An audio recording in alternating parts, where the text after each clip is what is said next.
नहीं मैं कह सकता, क्योंकि मैं अपना असर देख रहा हूँ मुझ पर क्या हो रहा है। स्वास्थ्य विभाग मेरी सुन नहीं रहा है। जैसे आप मुझे बता रहे थे कि मानसिक रोगी घोषित कर रहा है। बदतमीजी की। हाँ, किन लोगों ने बदतमीजी की आपसे? ये सब वहाँ के जो कमेटी मेंबर थे और वहाँ के DIO, उनका जब पहले दिन बुलाया तो नजरिया कुछ और था, लेकिन जब उन्होंने मुझे दोबारा बुलाया तो उनका नजरिया वहाँ पे बदल चुका था मेरे प्रति। मुझे बहुत बुरी तरह खींच रहे थे, मुझे पागल घोषित कर रहे थे, मानसिक रोगी घोषित कर रहे थे, कह रहे थे आपको मन में भेजेंगे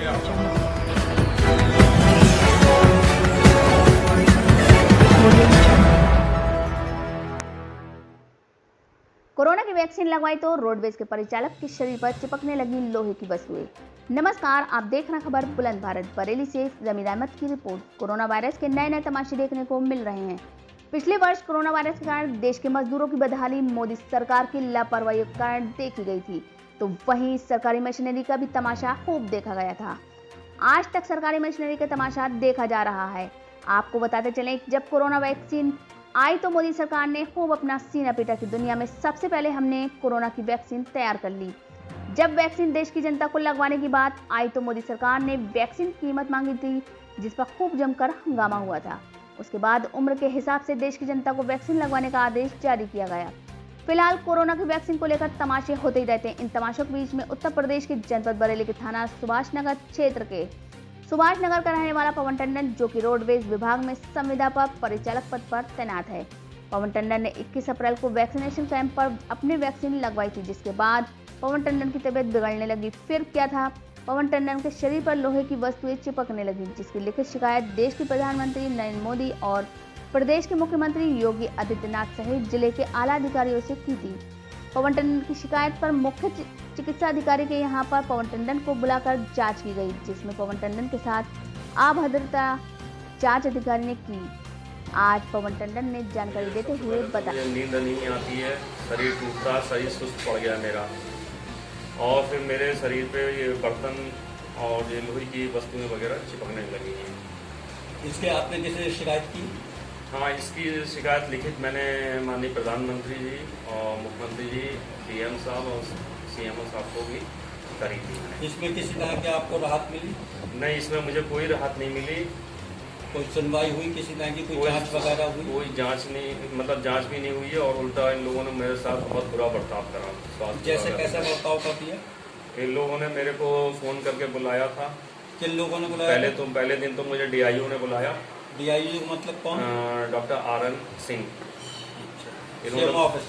हाँ, तो मैं गया उनके पास, तो उन्होंने मेरे को चेक करा था वहाँ पे, तो उस समय मेरे ये बर्तन वगैरह चिपक रहे थे। दोबारा फिर उन्होंने कहा हम आपको दोबारा फिर बुलवाएंगे। दोबारा फिर इन्होंने फ़ोन करके बुलाया और मुझे एक कमरे में ढाला, वहाँ आधा घंटे लगभग बैठा रहा मैं। फिर एक डॉक्टर साहब आए, उन्होंने एक पर्चा बनाया मेरा, फिर बर्तन चिपकाया। उस समय बर्तन मेरे सब चिपक रहे थे, लोहे बर्तन वगैरह। फिर उसके बाद ये लोग मुझे मीटिंग हॉल में ले गए, वहाँ पे AC चल रहा था, वहाँ पे आधा घंटा बैठाला। आधे घंटे बाद फिर इन्होंने मीटिंग चालू करी। वहाँ पे और भी अन्य डॉक्टर बैठे हुए थे। उसके बाद फिर इन लोगों ने मुझे जो था कई बर्तन चिपकवाई। मैं चम्मच वगैरह चिपकाए थे जो कि चिपक रहे थे उस समय। फिर इन्होंने मुझे ज़बरदस्ती कहा कि आपके कोई बर्तन नहीं चिपक रहा, आपको साइकोलॉजी प्रॉब्लम है। मुझे चिल्ला रहे थे, मुझे खींच रहे थे पूरी जगह। हाँ जी। जैसा कि आपके एक ही डोज लगी है, अब दूसरी डोज का आपका समय हो चुका है, क्या दूसरी डोज आप लेना चाहेंगे? नहीं, मैं नहीं लगवाऊंगा, ना मैं अपनी मिसेस के लगवाऊंगा, ना मैं अपने लगवाऊंगा। अब मैं नहीं लगवाऊंगा। ऐसा क्या है, आप क्यों नहीं लगवाएंगे? मेरे साथ एक तो आपको प्रॉब्लम मैंने ये बताई है कि ये सब शारीरिक हो रही है, विकृतियाँ पैदा हो रही हैं शारीरिक। दूसरी चीज़ इन्होंने मानसिक उत्पीड़न मेरा बहुत करा है स्वास्थ्य विभाग वालों ने। फिर मेरी मिसेस का रजिस्ट्रेशन नहीं करा, दूसरी ID मांग रहे हैं, और सेकंड डोज मेरे लगी नहीं है, और उसका भी मैसेज भेज दिया कि सेकंड डोज लग गई। अच्छा, लगी नहीं है, उसका मैसेज आ गया लग गई? हाँ, लग गई सेकंड डोज। इसकी आपने शिकायत की? इसकी शिकायत मैंने सब लिखित करी है, सब लिखित दी थी प्रधानमंत्री जी माननीय और मुख्यमंत्री, सबको दी थी मैंने। ऐसा अब इसमें जिस तरह से आपको वैक्सीन लेने के बाद दिक्कतें आ रही, इसके लिए आने वाले समय में बरेली की जनता को क्या मैसेज देंगे कि कोरोना की वैक्सीन ले जनता या नहीं ले? मैं समझता हूँ जो इस समय मुझे दिक्कतें आ रही हैं उस हालात को देखते हुए बरेली की जनता से तो मैं कहूँगा कि वैक्सीन को ना ही लें भैया, अपने जिम्मेदारी के लिए सोच समझ के लें। क्योंकि वहाँ के DIU का खुद का कहना, हम किसी से जबरदस्ती नहीं कर रहे हैं वैक्सीन लगवाने को।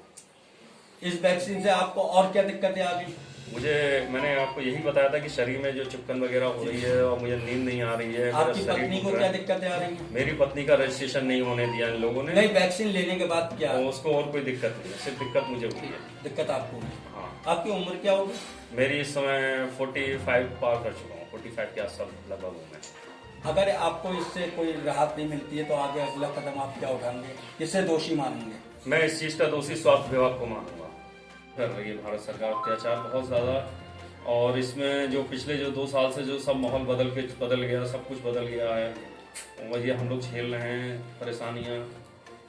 ये सब जो है कुछ ज़्यादा ही मतलब हो गया है। कहीं ना कहीं आप इस नजरिए देखते हैं वैसे कि मेरा सरकार कामयाब नहीं रही? मेरा खुद का मानना है कि अगर चाहती जो सरकार इस चीज़ को कवर कर सकती थी, लेकिन इन्होंने कुछ लापरवाही करी अपने समय से, जो कि ये बीमारी वगैरह, ये वायरस वगैरह, ये सब जो है जो हमारे यहाँ पे कोरोना काल जो चल रहा है, ये कुछ इस प्रशासन की वजह से। क्या आपको पिछले 1-1.5 साल से जो कोरोना महामारी चल रही है उसमें कोरोना की कोई शिकायत हुई है?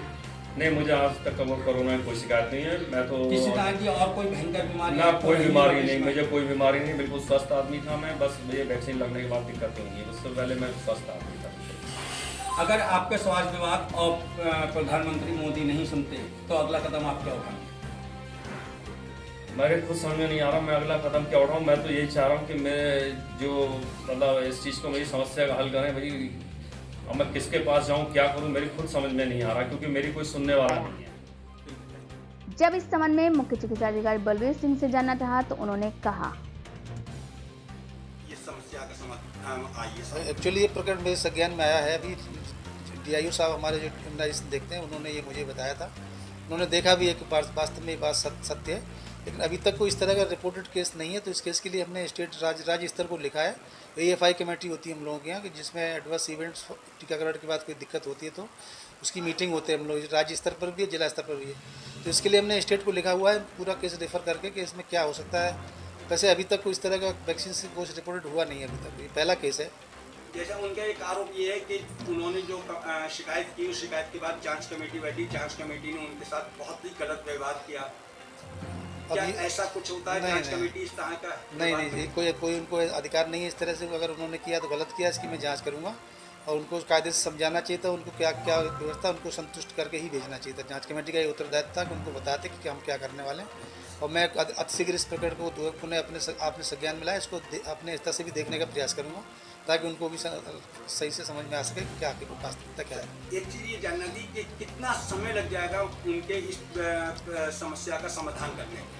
समस्या का समाधान जो मेरे स्तर से नहीं होना है, राज्य स्तर से होना है। और कोई ऐसी चीज़ नहीं है जिसके लिए कोई उनको केवल ये शो करना है कि आप वैक्सीन से संभव है या नहीं। तो वैक्सीन से अभी तक जो मेरे संज्ञान में है ये संभव नहीं है, लेकिन क्यों हो रहा है ये बहुत जानने का विषय है। तो इसको भी जानने का प्रयास किया जा रहा है, आखिर ऐसा क्यों हो रहा है। सर, अफवाह ना करें, उनके साथ किसी तरह की अनहोनी हो जाती है, इसकी जिम्मेदारी किसकी होगी? जिम्मेदारी तो भाई विभाग की जिम्मेदारी तो इसलिए मैं नहीं कह सकता हूँ कि उनके साथ जो भी संभव हो सकता है किया जा रहा है। उनका AFI में रिपोर्टिंग करा गया उनको कि इनको ऐसा केस, हम लोगों ने जिला स्तर पर कोई ऐसी बात छुपाई नहीं है। राज्य स्तर को ये पता है, डिस्कशन भी हम लोग कर चुके हैं राज्य स्तर पर कि ऐसा हो रहा है एक पेशेंट के साथ। तो जो सूचना उन्होंने मांगी तो वो वहाँ भेज दी। हम प्रयास करेंगे जल्दी उनको संतुष्टि मिले कि उनके साथ कोई लापरवाही नहीं बरती जा रही। उनका ये भी कहना है कि मुझे दोबारा किसी तरह का कोई मेडिसिन वगैरह नहीं दी गई है जिससे कि मैं इससे राहत पा लें। एक्चुअली वो मेडिसिन कोई ऐसी कोई बीमारी ऐसी ना अभी रिपोर्टेड है, ना कोई उसकी मेडिसिन की ऐसी बात है।